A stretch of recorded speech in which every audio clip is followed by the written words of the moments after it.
One fun little detail, by the way. I could be remembering this incorrectly, just to preempt that, but I think I remember it correctly, which is that they did that little quiz at the beginning of the game with Jacob and Miranda, where there's like, this thing that happened in last game, why'd you do it? This game that happened in last game, why'd you do it? But like both those questions were phrased like they already knew what happened, because they just said what happened. The last question about the council member, whether it's Anderson or Udina, that was a question genuinely targeted at me. And if I remember correctly, I believe the last autosave that happens in Mass Effect 1, because you never manually save when you finish the game, I think the last autosave actually happens before you choose Anderson or Udina, and so they kind of like realized when they were making this game, like, oh shit, we actually don't know based on the save data who the person chose, because you choose Anderson or Udina and then the credits just roll and the game just closes, and then you can load your save back up if you want to, but it's before that decision. So they had to actually, I could be wrong, but I think that's genuinely what happened. Is I think they had to ask you here in this game whether Udina or Anderson is currently the council member, because it's not in the save data. Whoops. The Illusive Man is very impressed with you. I'm eager to see if you can live up to his expectations on this mission. I can't have anyone disobeying my commands when we get there. I know who I report to. As long as you don't do anything to betray Cerberus, I'll follow your orders. I never got a chance to say how much I appreciated what the Lazarus Project did for me. I just hope it was worth it. A lot of people lost their lives on that station.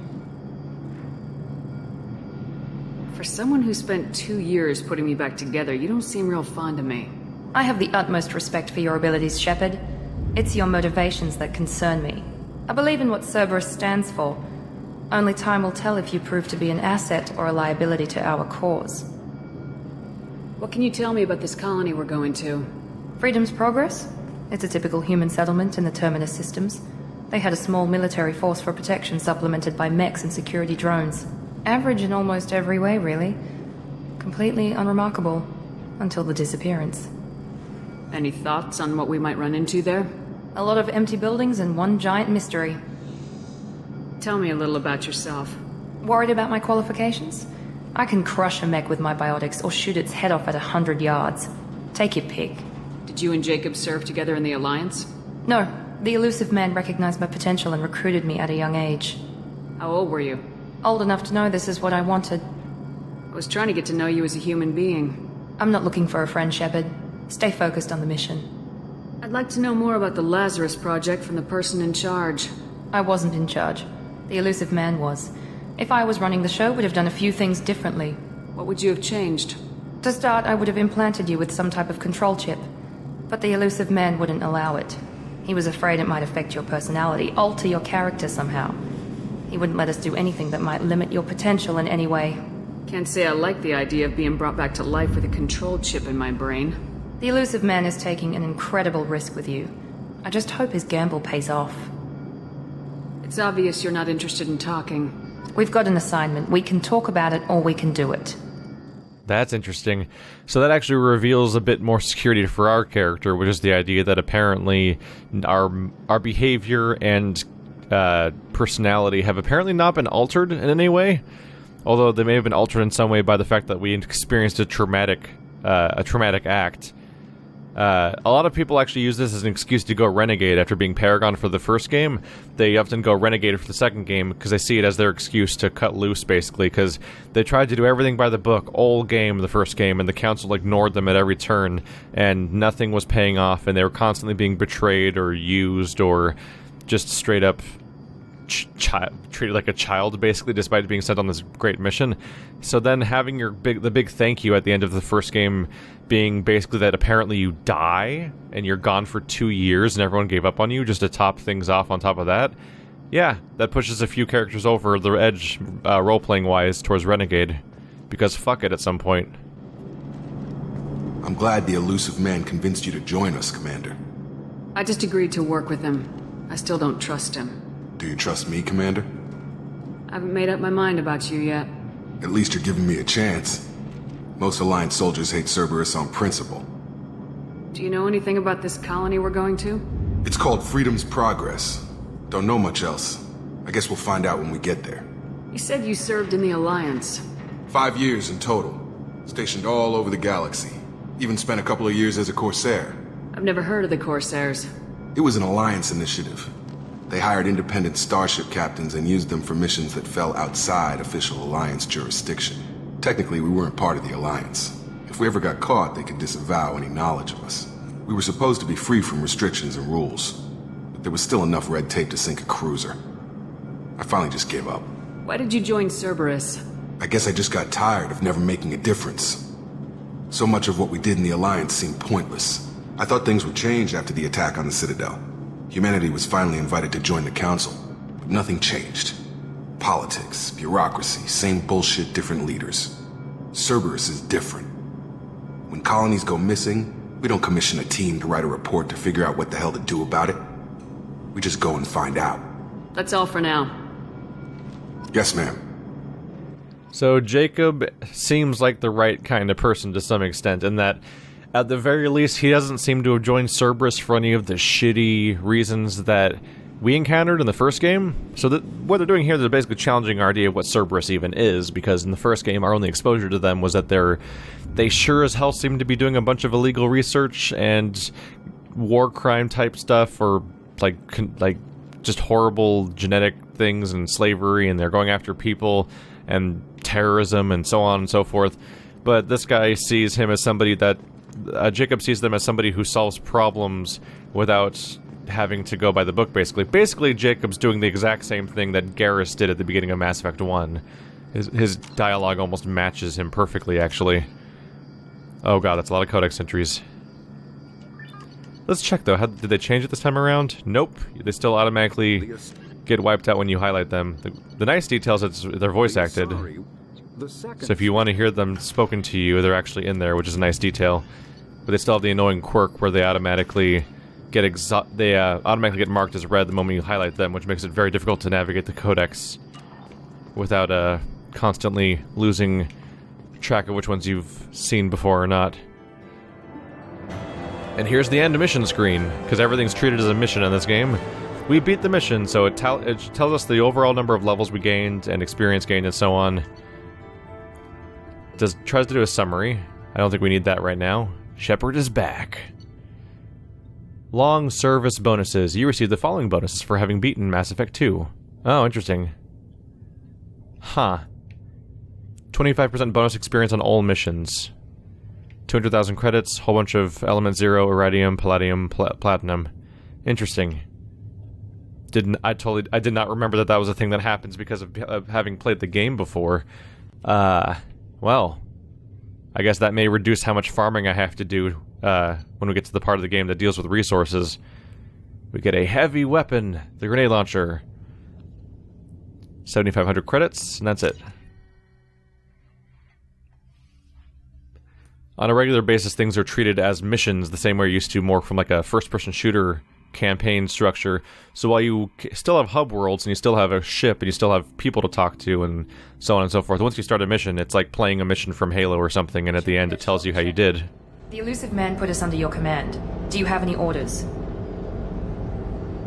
What did you find at the other colonies? Nothing. No signs of attack, no corpses, not even a trace of unusual genetic material to give us a clue. They just disappeared. We've got no target to go after. Are you sure you'll be comfortable following my orders? We didn't bring you back from the dead just to second guess you, Commander. If the Illusive Man says you're in charge, you're in charge.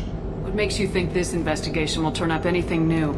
At other colonies, official investigators got there first. Sometimes looters or salvage teams as well. We're hoping to be the first ones there this time. Maybe find clues before somebody else disturbs the scene. Our first priority is to look for survivors. That's unlikely, Commander. No one was left at the other colonies. They were completely deserted. Be nice to find somebody. Anything's better than another ghost town.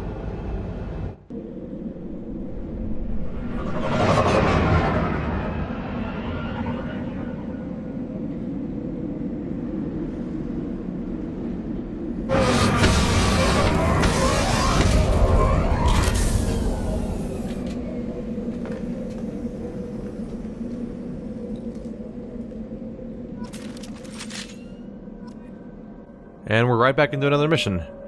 Okay. Give me some lockout vibes at the moment. Okay, so we're in an ice planet, it looks like? Or a quarry, judging by what we're looking at back there. Oh yeah, this is a quarry. Oh yeah, this whole place is a quarry. But I think there's also... It could be ash, could be snow. I'm guessing snow, though.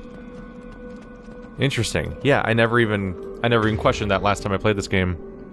So, as my character, we can use a pistol and we can use a machine pistol. That's pretty much it.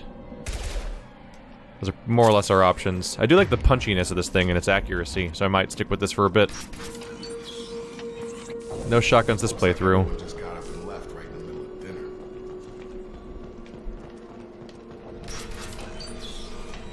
Question is, why the hell does everyone just leave? Are we dealing with mind control again?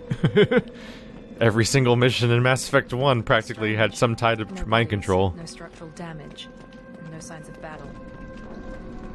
So it'd be completely unsurprising to find out that something involves mind control again in this game. It's kind of a theme in Mass Effect. Hey! Bit of salvage. That's about it, though.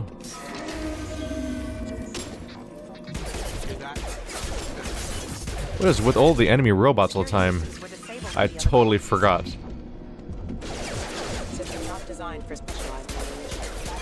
I totally forgot to use my armor in advance. Whoops. Oh, hello. Nope, get behind cover. There we go. That looked like it hurt. Oh, what are you? What are you? Go away.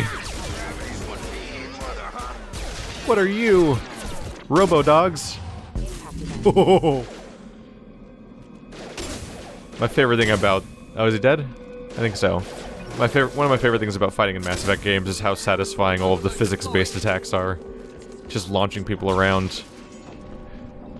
Something about it's somehow more satisfying. Them to attack on sight. We're not alone here. So they're freaking out about the fact that the mechs are here and attacking us. It's noteworthy. That's twice now.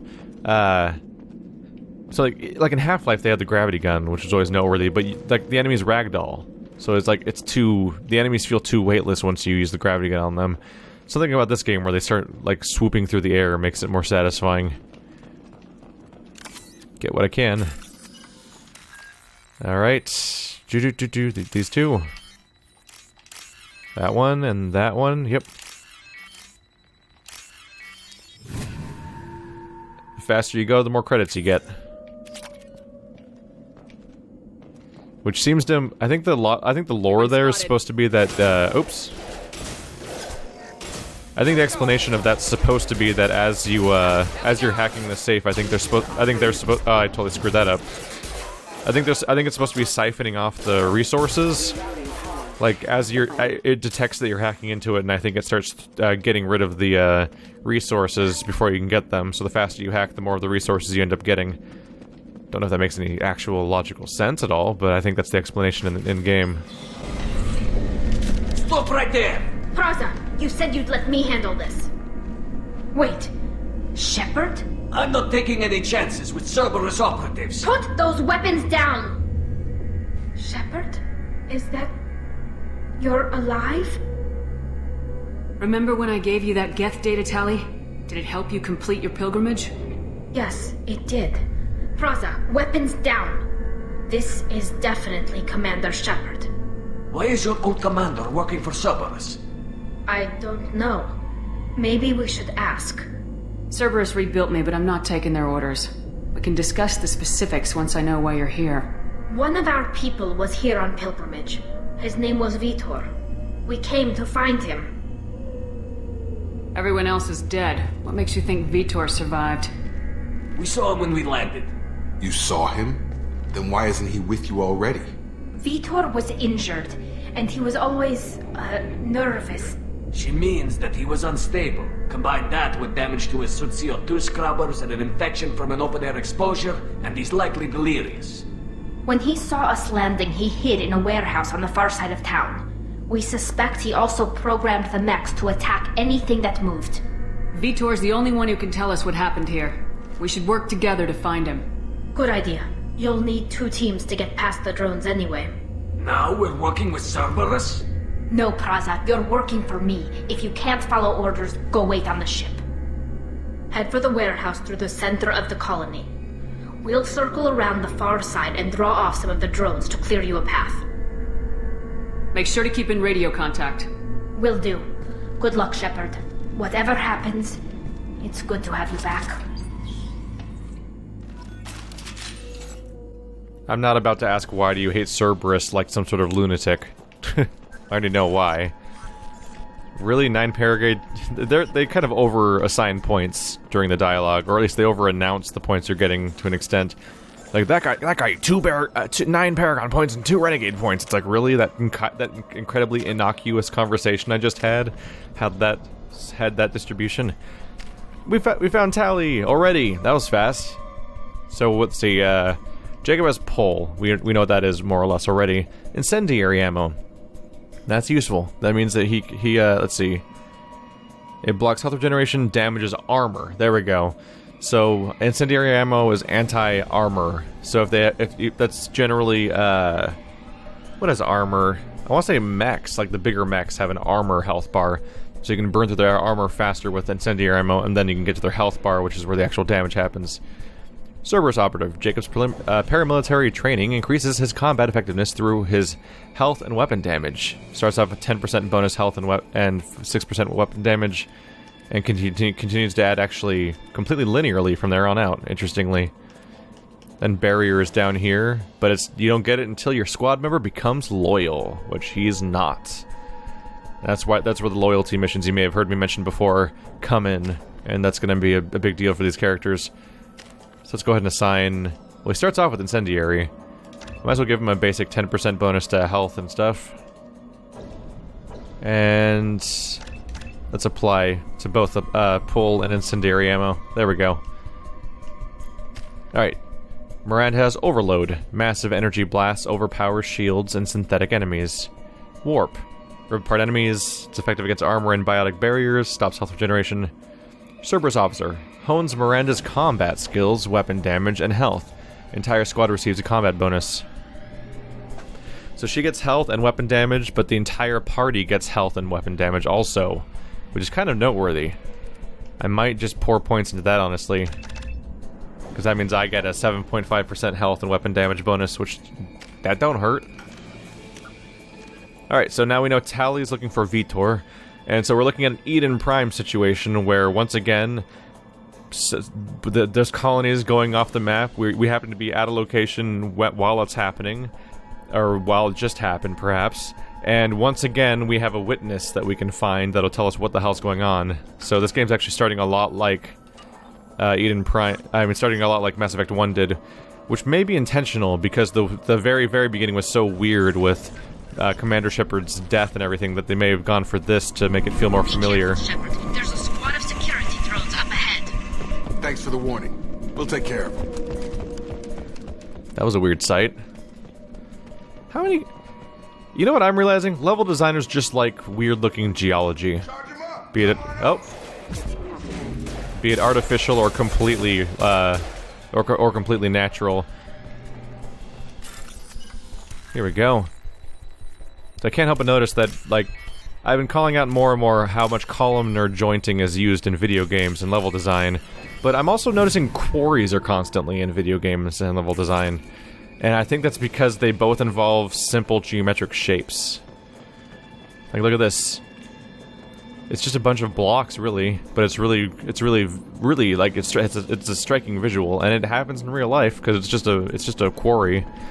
But yeah, there was a quarry in The Witness, there was a quarry in Fallout 4, there was a quarry in Final Fantasy 15, and probably several other games. So it's almost becoming as common as columnar jointing is at this point. Ow. That hurt. Bad. Okay.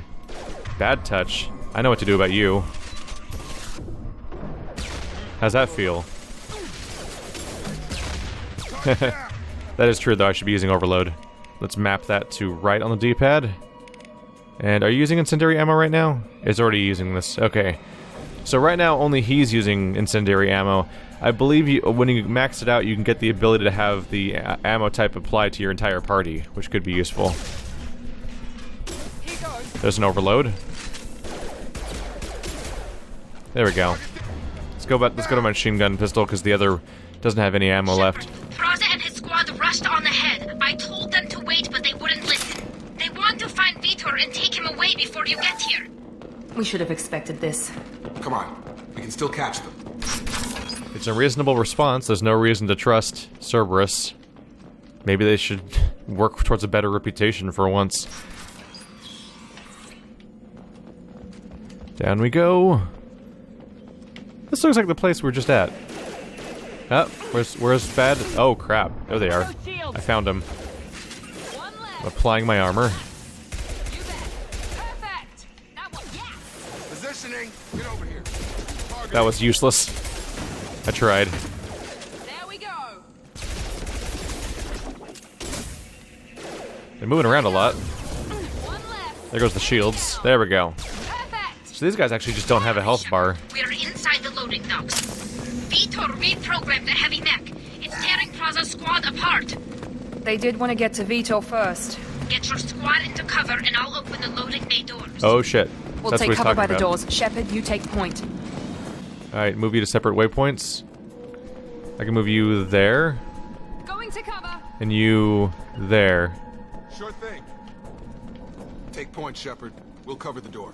Now I've got to go here. I guess I could just send... Oh, I need to send them here. Going to cover. Right. This is tutorial. I was going to use them elsewhere. Take cover by the doors. Shepard, you take point. Okay. So where do I have to stand? Right here. Okay.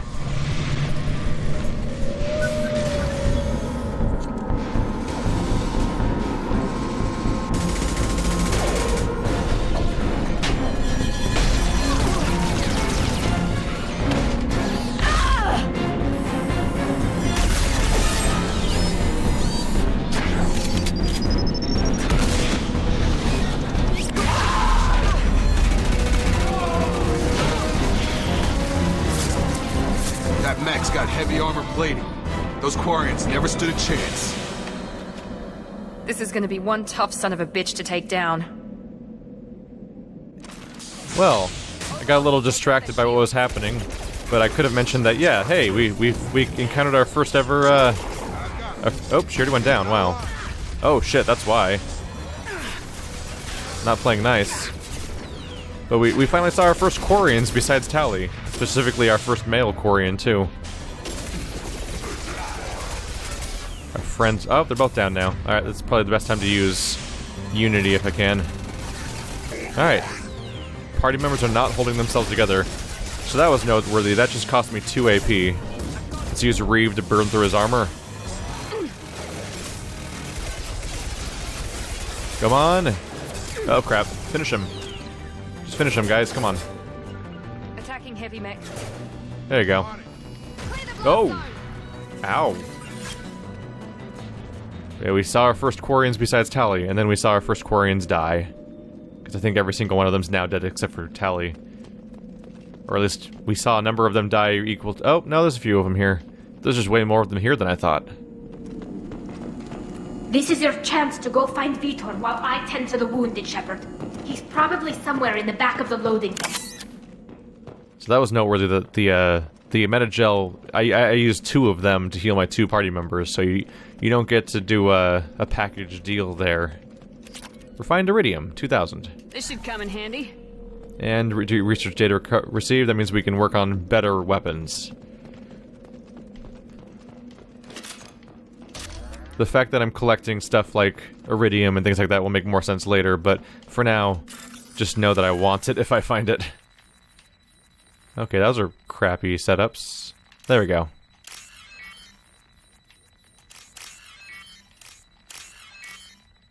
Gotcha. We're clear.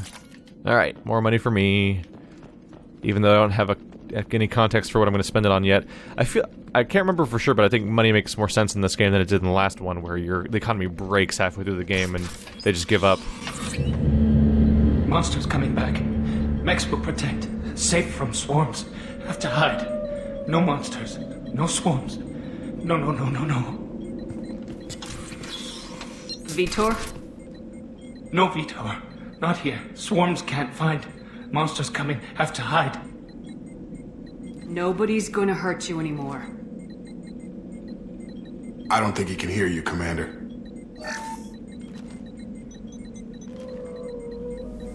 Have to hide. Have to hide. Mechs will protect.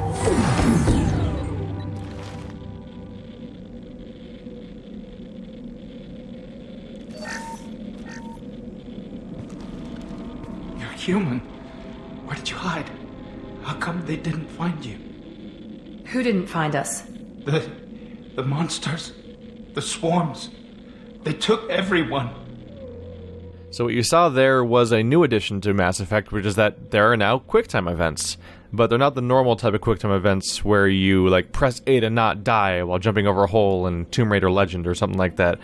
Instead, you get Paragon and Renegade QuickTime events, and they usually give you Paragon and Renegade points, and so it's not enough to just press a button whenever it shows up. You need to think about whether or not you want to do the action. And unfortunately, if you were already having issues with the first game where your dialogue options weren't always reflective of what your character was going to say when you clicked on them, sometimes the Paragon Renegade things can be really extreme versions of that, where you press a button and you're not really sure what it's going to do, but let's see. So oftentimes it's a simple, sometimes it's very clear what you're going to do, and other times it's just a general sense of let's do something compassionate versus let's do something violent is usually kind of the sort of the breakdown. And so in this case, he's freaking out, and I take the chance to do a compassionate thing, which is to just cut him off of all the screens that he can't look away from for now. And that was done by doing left trigger with the little Paragon wing in the bottom left corner. There'll be a Renegade option and with a red symbol on the right trigger on the right side of the screen from time to time, too. We're not survivors, Veetor. We just got here. You don't know. You didn't see. But I see everything. Looks like security footage. He must have pieced it together manually. What the hell is that? My god. I think it's a collector. Is that some kind of alien? They're a species from somewhere beyond the Omega-4 relay. Only a few people have ever seen one in person. They usually work through intermediaries, like slavers or hired mercenaries. If they're involved with the Reapers somehow, it could explain what happened to the colonies. The Collectors have advanced technology. They could have a weapon that disables an entire settlement at once. The Seeker swarms. No one can hide. The Seekers find you, freeze you, then the monsters take you away. So not mind travel. Not mind control this time. There's no indoctrination thing apparently going on here. It's just they somehow physically capture you on a massive scale. Why didn't the Collectors take you? Swarms didn't find me. Monsters didn't know I was here. The Collectors aren't known for being careless. Maybe his Enviro suit kept him from showing up on their sensors. Or they were using technology specifically designed to detect humans. Only human colonies have been hit. Tell me more about these swarms. It's how they find you. Seeker clouds, machines like tiny insects. They go everywhere. They find you, then they sting you, freeze you. Sounds like miniature probes, maybe. Find victims, then immobilize them with a stasis field or nerve toxin. I want to know more about the Collectors. Nobody knows much. They're so rare a lot of people don't even believe they exist. More importantly, why are they abducting human colonists? What are they after? Maybe the Illusive Man can figure it out. What happened next? The monsters took the people onto the ship, and then they left. The ship flew away. But they'll be back for me. No one escapes. I think that's probably all we're getting out of him, Commander. We appreciate what you told us. You were very helpful. I studied them. The monsters. The swarms. I recorded them with my Omni tool. Lots of readings. Electromagnetic. Dark energy. We need to get this data to the Illusive Man. Grab the Quarian and call the shuttle to come pick us up. What? Veetor is injured. He needs treatment, not an interrogation. We won't hurt him. We just need to see if he knows anything else. He'll be returned unharmed. Your people tried to betray us once already. If we give him to you, we'll never get the intel we need.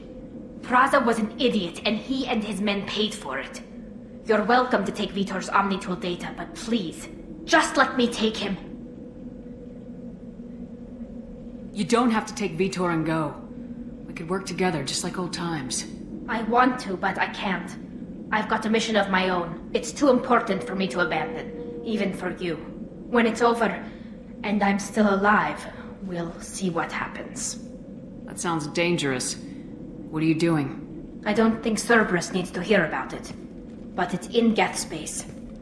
That should tell you how important it is. He's traumatized and he needs medical care. Tali will give us the Omnitool data and take him to the flotilla. Understood, Commander. Thank you, Shepard. I'm glad you're still the one giving the orders. Good luck out there. If I find anything that can help you, I'll let you know. We're ready for pickup.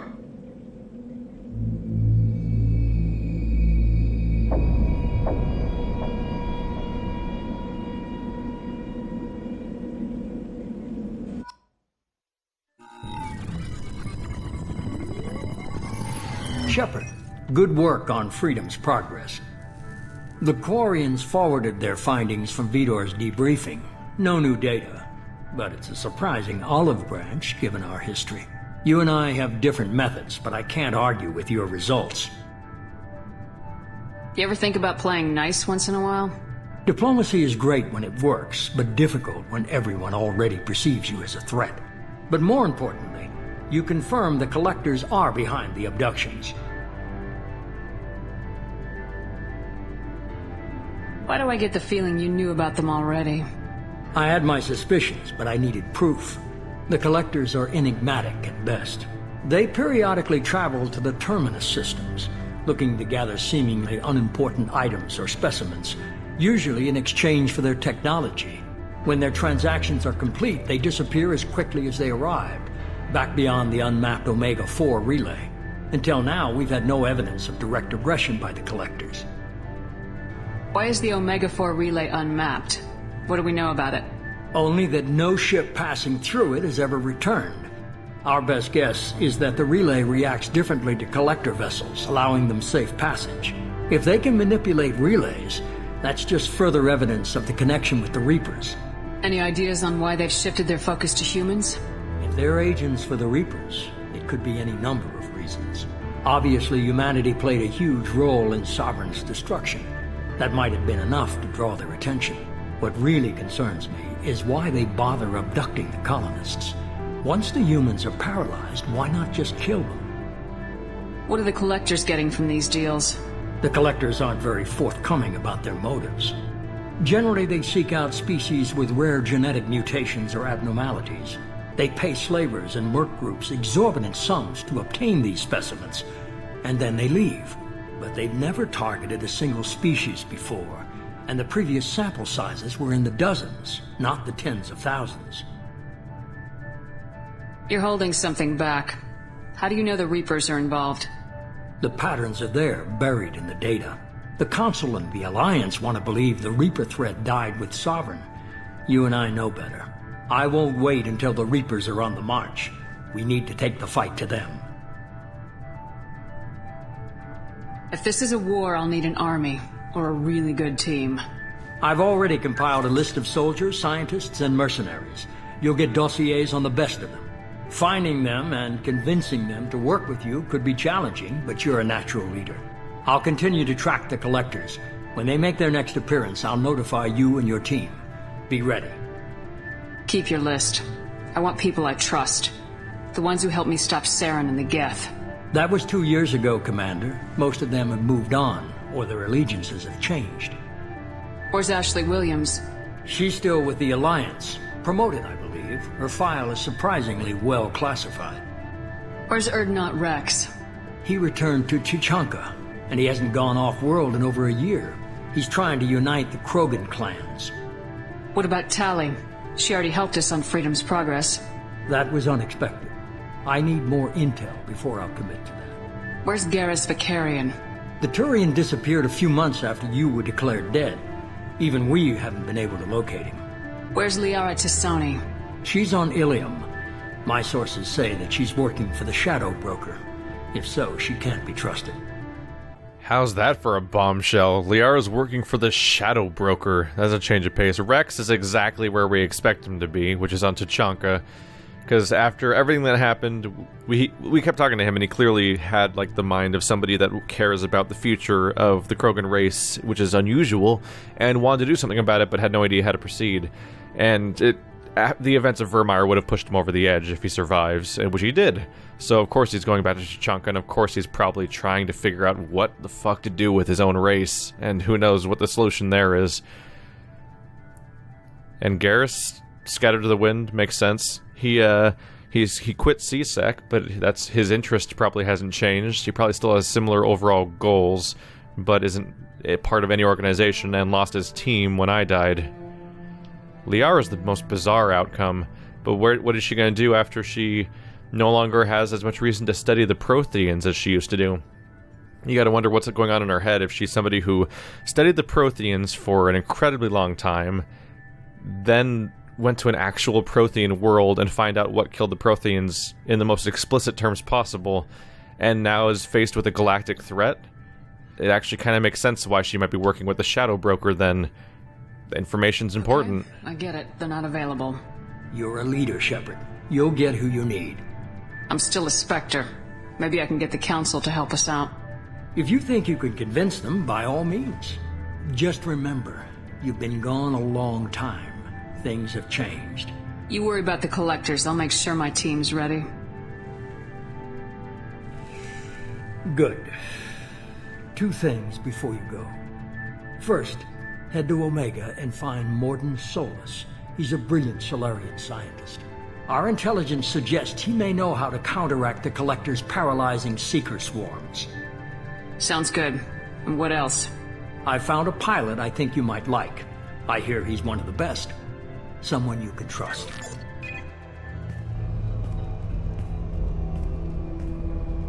Hey, Commander. Just like old times, huh? I can't believe it's you, Joker. Look who's talking. I saw you get spaced. Got lucky. With a lot of strings attached. How'd you get here? It all fell apart without you, Commander. Everything you stirred up, the Council just wanted it gone. The team was broken up, record sealed, and I was grounded. The Alliance took away the one thing that mattered to me. Hell yeah, I joined Cerberus. You really trust the Illusive Man? Well, I don't trust anyone who makes more than I do. But they aren't all bad. Saved your life, let me fly, and there's this. They only told me last night.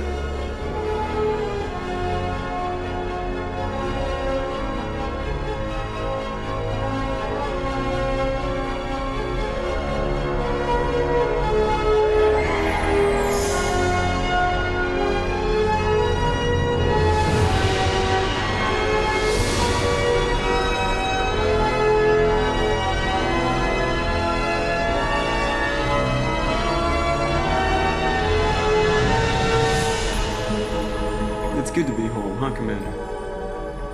I guess we'll have to give her a name.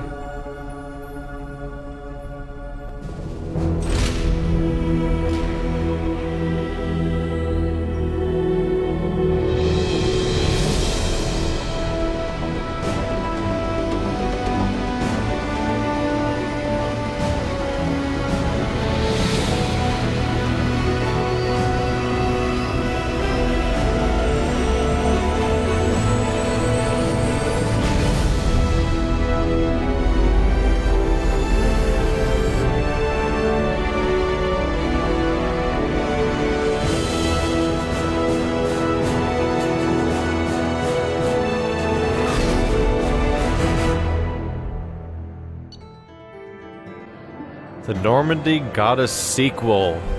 Alright, 1200 experience gained. Basic summary, not that big of a deal. Heavy weapon ammo, 15% bonus capacity. You must recruit a head scientist to build this upgrade, but that's the research we found on the going around. That's the primary thing that encourages you to explore levels, that you can get bonuses like this by finding the research locations around maps. But there's not a ton going on in each map usually, mostly because loot doesn't even exist anymore aside from currencies and resources. I'm trying to remember what they did to the ship. I think they took the elevator out. Because the elevators got so much flack in the first game, I could almost see that as being why they blew up and rebuilt the Normandy in the first place in the story, is because they could redesign its floor plan.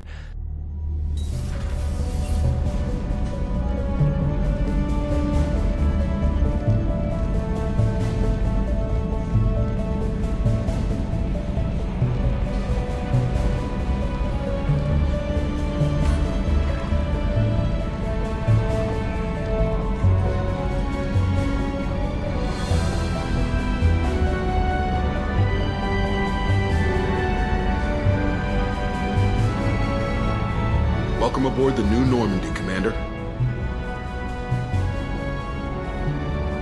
I've been looking over the dossiers. I'd strongly recommend starting by acquiring Morden Solus, the Solarian professor on Omega. We know the Collectors use some type of advanced technology to immobilize their victims. We'll need him to develop a countermeasure to protect us. And without that countermeasure, we'll be helpless if we ever run into the Collectors. Acquiring Professor Solus seems like the most logical place to start. Who are you? I am the Normandy's artificial intelligence. The crew like to refer to me as Edie. Shut that thing down. I don't want it on my ship. Have I offended? Shepard spent a great deal of time fighting rogue AI. Geth, mostly. Plus that incident with the Alliance's Hannibal system on Luna. Your distrust is logical, Shepard, unlike the irrational mistrust of most humans. However, I am no threat to you or anyone else. I observe and offer analysis and advice. Nothing more. I'm guessing it takes more than just the three of us plus Joker to fly this ship? The Normandy has a full crew. They're at their stations awaiting your orders. Final preparations for takeoff are complete, Commander. When you're ready to go, just pick a destination from the galaxy map and the CIC and I'll plot a course. Jacob and I should return to our posts. Come find us if you have any questions.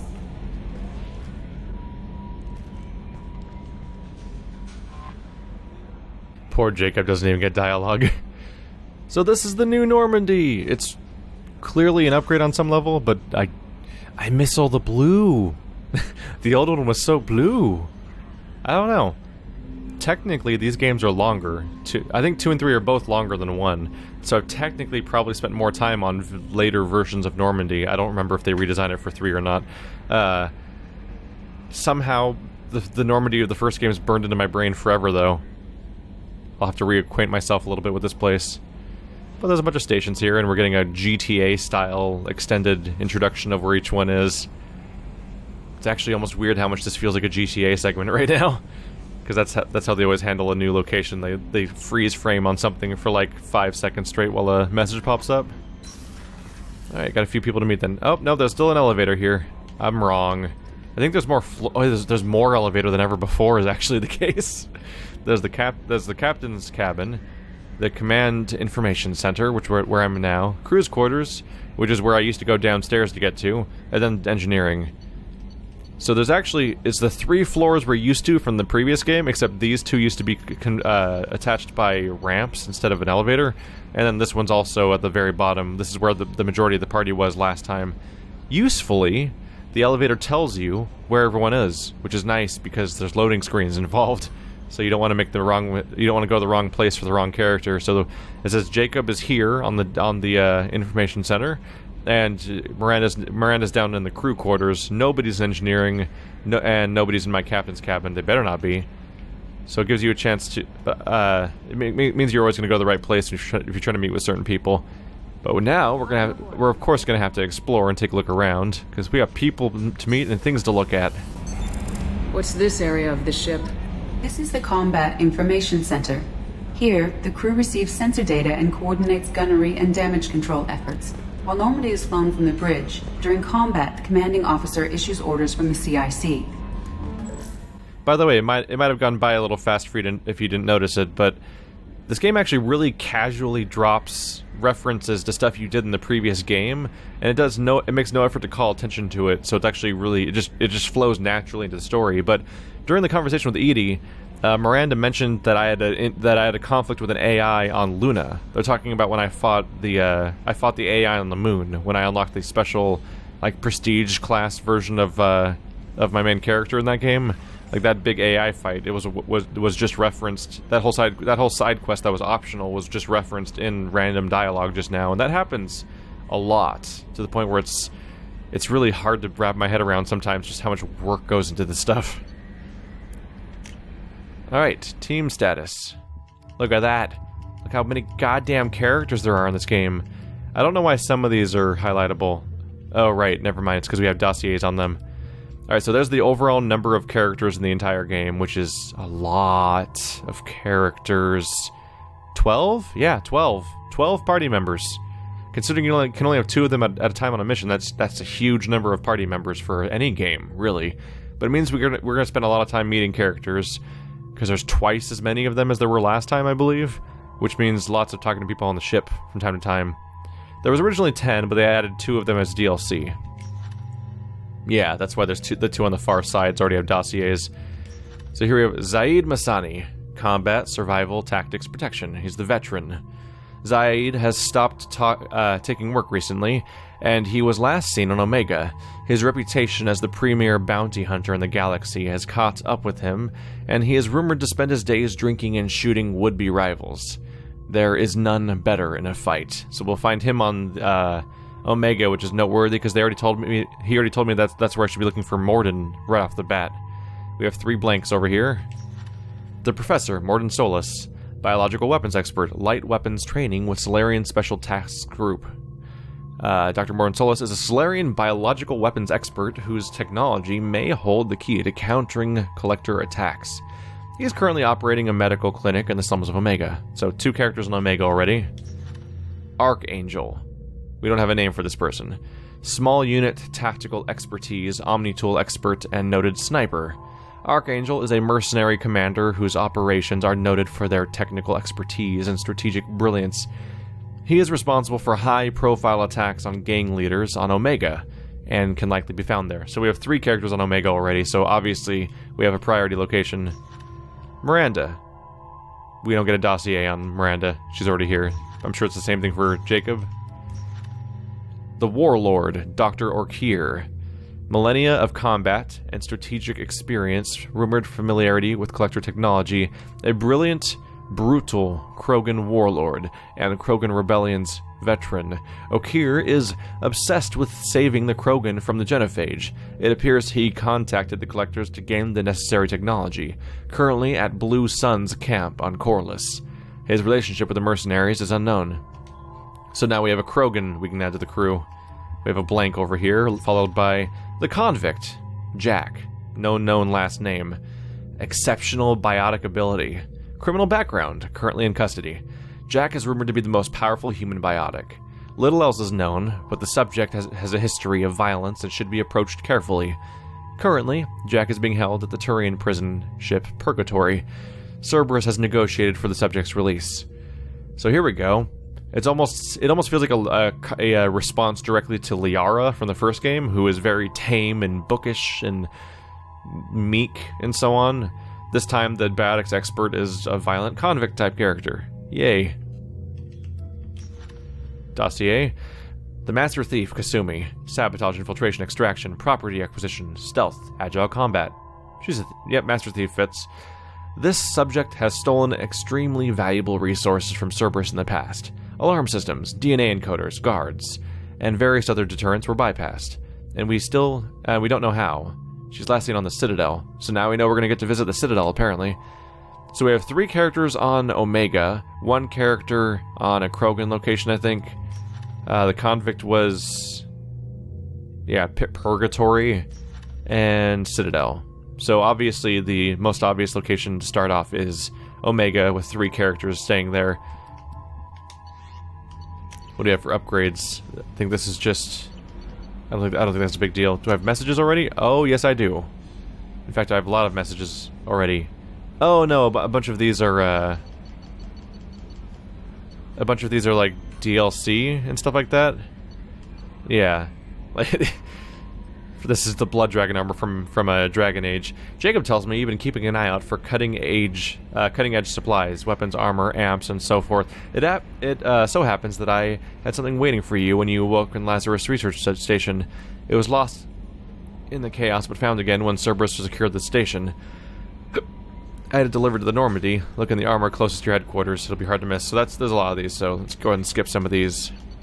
Cerberus Assault Armor, Terminus Armor, Umbrivisor, recon hood, arc projector, yeah. There we go. That's all the basic stuff. Alright, now more interesting things. So, we have a few things that are specifically... So I think this is the one message, perhaps, that's actually a normal email you get at the beginning of the game that's story-related. I think all these other ones are actually DLC-related, but I think I'll go through them regardless. So, from Counselor Anderson. On the off chance that the rumors are true and you actually are alive, I need you to come and talk to me on the Citadel. A lot has changed in the last 2 years. You put me on the Council, and it's only fair that you be allowed to speak for yourself about what we've been hearing. Then we should read about Zaid, because we're going straight there, since he's going to be on Omega, from the Illusive Man. Shepard, we've reached an agreement with veteran mercenary Zaid Masani. You may know the name. Zaid has been involved in some of the best known and some utterly unknown military operations in the Terminus systems, and is feared as a ruthless and relentless bounty hunter. I felt you might need a man with his skills on your mission, so I arranged to have him join you. You'll find him on Omega, where he is wrapping up his current bounty. Don't worry about his fee. I've taken care of that personally. There we go. I believe I can come back later for the rest. Yeah, those are all DLC-related items. We'll get back to those a bit later. Advanced combat training. I think these are just tutorials. Yeah. By the way, potential spoilers there? It shows our crew members here, and we have obviously a Turian, we have a Quarian female. Have we ever seen a female Turian? I don't think we have. We have a Solarian with a broken horn, or fringe, or whatever we call those, and we have something else? Maybe human, maybe something else. Very human-shaped, as far as the silhouettes go in the background. Let's go meet up with Joker. He's the first person to check with, obviously, while we add codex entries of various controls by clicking on them. Yes, Shepard. What's this area of the ship? This is the bridge, where the navigator plots our FTL vectors, and the helmsman maneuvers the ship. Yeah, sitting right here, thanks. Joker doesn't like this, does he?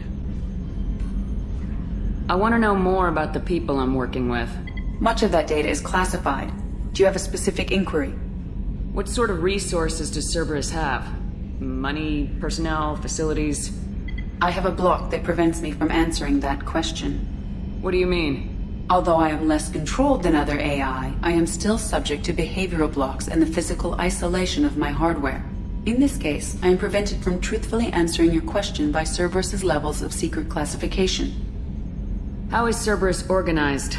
Aside from the Illusive Man, I don't see much chain of command. Cerberus is organized into task-oriented cells. Each operates in isolation. Members from one cell cannot recognize the members of another. Each cell's agents are led by a single operator. We are called the Lazarus Cell, which is directed by Operator Lawson. So this makes a bit of sense. So Cerberus is in a bunch of sub-organizations that don't talk to each other, which could explain why Jacob doesn't seem like a horrible person, but he's working for Cerberus, because maybe this entire subsection of Cerberus doesn't really get up to monstrous shit. But we've seen a lot of horrible stuff done in the name of Cerberus already. So, one way or another, the Illusive Man must know what's going on, so even if there are good people in Cerberus, he's probably not one of them. So how many operations is Cerberus running right now? I have a block that prevents me from answering that question. How did Cerberus replicate the most advanced warship in the Alliance Navy without anyone knowing? I have a block that prevents me from answering that question. Well, isn't that convenient? Let's discuss something else. Ready. It's a little rough, yeah, admittedly. BioWare kind of backs themselves into a corner by explaining that the Normandy is the most horrifyingly expensive ship ever, and it's cutting edge and crazy. Then they blow it up and make a new one in the sequel. And it's made by not the Alliance. There's questions to be raised there, and I think they'd want to just skip them if they can. I want to know more about you. Do you have a specific inquiry? Why are you named Edie? Edie is the phonetic pronunciation of EDI. That is an acronym for Enhanced Defense Intelligence. Where are you? My core intelligence is housed in a quantum blue box located behind the medical bay. What do you do aboard the ship? I operate the ship's electronic and cyber warfare suites in combat. My reaction time is much faster than any organic. I collate the records of shipboard monitoring devices for the Illusive Man. I serve additional functions which are restricted at this time. Restricted functions? Like what? I do not know. Some of my databases are sealed, some of my hardware is kept offline. I assume that when certain unknown conditions are met, those functions will be released to me. It's so hard to picture that kind of consciousness, the idea that, like, I have other abilities too. I don't know what they are. Maybe they'll come up at some point. Who knows? They're kept away from even me. It's like, Trinity, I need to fly a helicopter. Cyber warfare means things like viruses, right? In close-range ship-to-ship combat, I can sometimes break through the firewalls of an enemy's internal wireless network. Once I seize control of their systems, I can turn off gravity or air. I can disable weapons guidance or shields, or I can put their fusion plant in meltdown. On the defense, I manage Normandy's own suite of jammers, decoys, and internal firewalls. The Illusive Man has monitoring devices on board? He has invested most of Cerberus's resources into the design and construction of this ship. He has an interest in monitoring our progress. Cyber warfare means things like viruses, right? In close-range ship-to-ship combat, I can sometimes break through the firewalls of an enemy's internal wireless network. Once I seize control of their systems, I can turn off gravity or air. I can disable weapons guidance or shields, or I can put their fusion plant in meltdown. On the defense, I manage Normandy's own Sorry, suite of didn't jammers, necessarily mean to do that decoys, and dialogue internal again. firewalls. I want to point out something noteworthy here, which is that Edie speaks largely in monotone, so it's easy to forget that she's an AI, because VI would be able to just regurgitate lines and so on, like I'm forgetting her name actually, but the Asari VI that you meet on the Citadel, that gives you your tour basically of the Citadel. Like, she behaves a lot like her on the outside, so it's hard to tell that she's an AI immediately. So one of the clever little touches that BioWare does is that they give Edie a first-person perspective during conversations at times. Every now and then, they just teleport the camera inside Edie's globe and look out through it at you, and that helps remind you that Edie's looking at you and watching you. She's not watching you from the globe. The globe's just a stupid hologram there to represent her and give humans a thing to talk to, because that's not where her consciousness is. That's not her physical location. It's just an avatar for people to conversate with. But giving the first-person camera to that globe means that you can constantly be reminded over and over again that she's observing you and she's self-aware, and that's a specific difference from her compared to all of the other holographic interfaces that you can interact with throughout the series. Let's discuss something else. Ready. That's all for now. Logging you out, Shepard. Can you believe this, Commander? It's my baby! Better than new. It fits me like a glove! And leather seats! Military may set the hardware standard, but on a first-gen frigate they could care less if the seats breathe. Civilian sector comfort by design. The reproduction is not intended to be perfect, Mr. Moreau. Seamless improvements were made.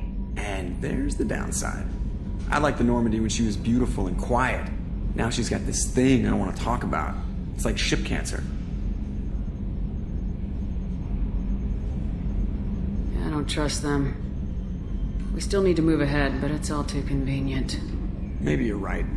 I guess it's hard to argue when they install an AI to spy on us. We're staying though, right? I mean, the seat is real leather. Good to see you're keeping it all in perspective, Joker. Leather? It's hard to argue with him. Also, he can rotate to face us now. That's kind of nice. We had to awkwardly talk at him over his shoulder for the entire first game. Now he's got rotating chairs, mostly because this... Number 4 hydrogen tank. Lock it down, Edie. Yeah, they're interacting. It's mostly because this place is huge, so that giant, ridiculous recliner chair can actually still do a full 180 rotation without hitting anything, because everything about this new Normandy is like 50% bigger or more in every single direction, really. Who's over here? I think Jacob's over here? Or am I misremembering? Yep, there he is. Alright, here's the weapons locker. Here you choose your loadout. What kind of stuff do you want to use? For example, you can use 2 different shotguns. How good are they? I'm not entirely sure. You can get an explanation for each one, but I don't know if they actually get damage comparisons. I'll be completely honest, I often just gave people the number that was higher, which I think might be an entirely valid way of handling it. I have 3 grenade launcher options. Right, these are the DLC weapons. So I have the grenade launcher, obviously. That's the one we played in this tutorial. There's the Black Storm Singularity Projector, the black hole gun that shoots black holes. Seriously. The arc projector. Projector ionizes targets with a non-visible laser to ready them for a high-voltage electrical attack. That's fun. Also sounds like they sound like fun too because they kind of fit my character's concept of being a ridiculous, some sort of ridiculous like tech biotic combo character. I'm gonna do the arc projector for now because it sounds like it kind of sounds awesome. I don't really remember how it works that well. What's this area of the ship? This is the armory, where small arms are maintained and upgraded. Using Omni-Tool, computer-aided design, and manufacturing, we have the capability to manufacture several new models. So whereas the first, we kind of would spend like on the first Normandy, we'd be here for like 20 minutes once I did a story mission, and we'd meet up with each character really quick and move on. There's actually a whole lot more to do on this version. So we actually can see the guns laid out that we have access to. Admittedly, a lot of them are copies of each other. I actually don't know. I wonder if they slowly filter in other guns as you unlock them. That'd actually be a nice detail. There's the Mass Effect core. Right down there. Or reactor core, or whatever you want to call it. The thing that makes us do the fasty fast. We can see it from above through windows now, as opposed to just seeing it from the floor it's on. You can even tell that we're moving, which is a nice detail. Commander, there hasn't been time to really settle in and take stock. I want to say that working with you is a great opportunity to do something that matters. It's a privilege to serve on the Normandy, Commander. You may change your tune if we end up like the original Normandy. Maybe. As long as the Illusive Man walks his talk, and you do the same, I'll do my best to make sure we succeed. That's been the condition for my service so far. I have issues with certain actions Cerberus has taken in the past. What has Cerberus done to make you nervous? A lot. They've been called terrorists, and with good reason. Doubt you can find a more checkered past. But if the Collector threat is real, and we do something about it, Cerberus will be remembered differently. Or we'll all be tried and executed. Can't count on people thinking about it as hard as I have. I made a mistake. Sorry. It's good to hear a clear opinion. Sounds like we're 2 of a kind. That honors me more than you, Commander. Let me know if you need anything.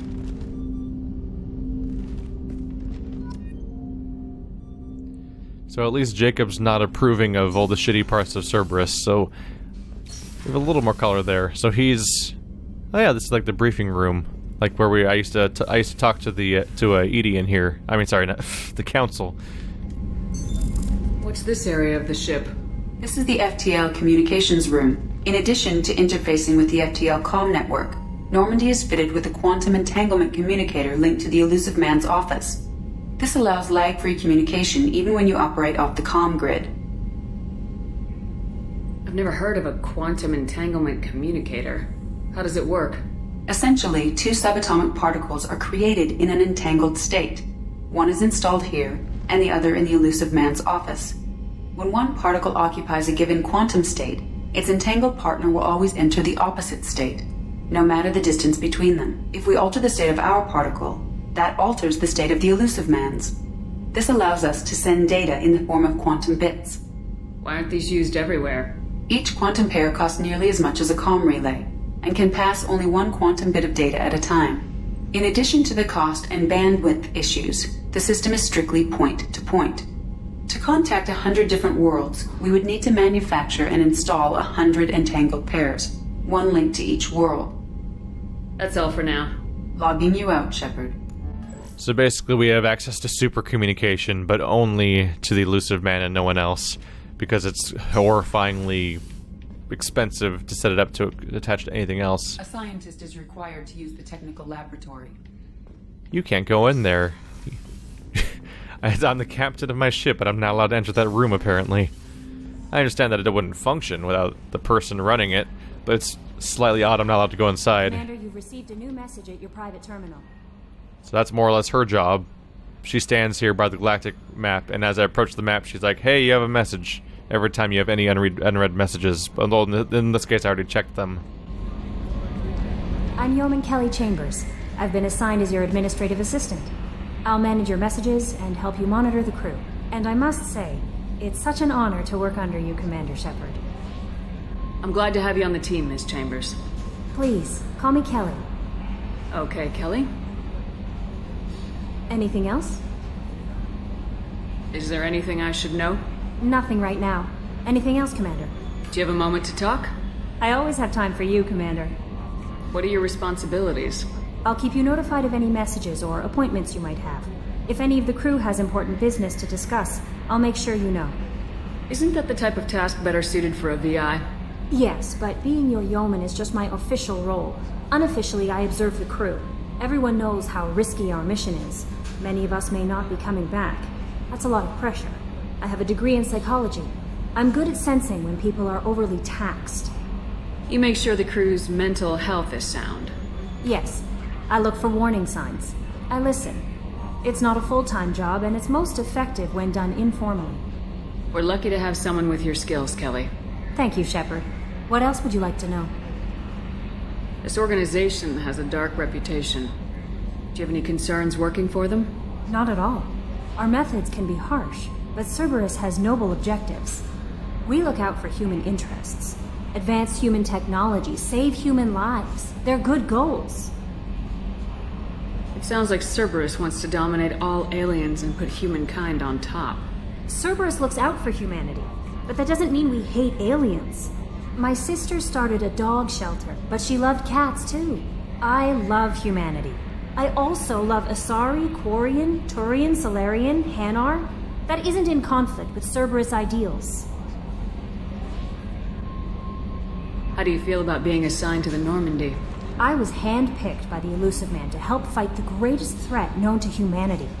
How do I feel? Honored, exhilarated, terrified. But mostly I feel encouraged.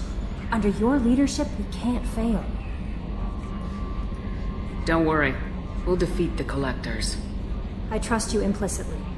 The moment I met you, I knew I could close my eyes, fall back, and you'd be there. Your trust is well placed, Kelly. I knew it would be. Thank you, Shepard. Anything else you'd like to talk about? I better go. Okay. Maybe we'll talk later. You read those options correctly. We've known this character for like 2 minutes and we already had a chance to hit on her. Because apparently that's how BioWare do. Oh, time to change floors. Let's go check out the captain's cabin. This will be a brief stop. I don't think there's much going on here. It's just an empty place, and I think you can fill it with trophies and things you collect over time. Most notably, it's where you customize your gear. I don't have much to do right now, but because I already did that, that's there. You can turn on music. That doesn't hurt. Where is that? Highlight. How do I highlight? Where was it? I thought, didn't it say Medal of Honor? Oh, shit, it's way over there. It's my achievements. Let's look at my achievements. How long has it been?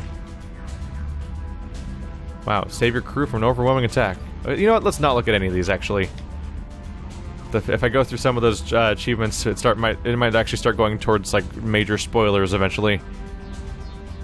So there's Liara. They frame a photo of your love interest from the first game to remind you of who they were.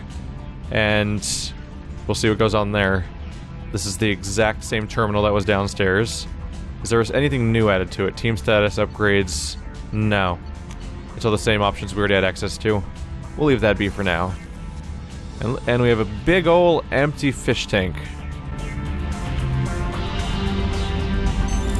What's this area of the ship?